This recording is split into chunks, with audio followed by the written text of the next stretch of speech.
Assalamualaikum and good evening Jeddah. So pagdating namin ng Jeddah guys is hapon na. So naglinis muna ako sa apartment, then kumain kami sa labas. So dito kami kumain, hindi ko alam kung saan ito. Yung taga Jeddah lang talagang nakakalam kung anong building itong ang daming square. So ayan, binidyoan ko na para dito kami kakain. Siyempre, so dito kami social si Mara today, guys. First time kong kumain doon kaya hindi ko alam yung place. Mahirap talaga pag kasama mo yung amo mo magkakain sa labas. Hindi ka masyado makasungit ba? Oo, kami lang ng mga amo ko.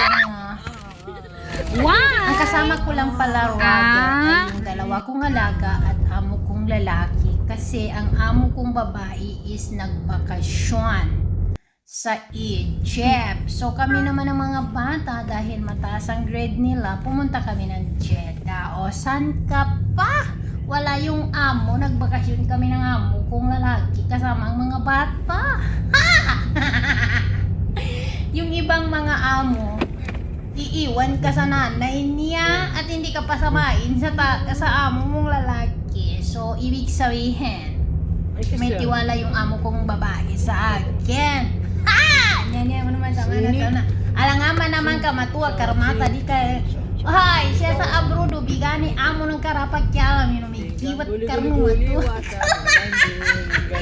Pero may respeto po talaga, alhamdulillah, yung amo kong lalaki at amo kong babae sa akin.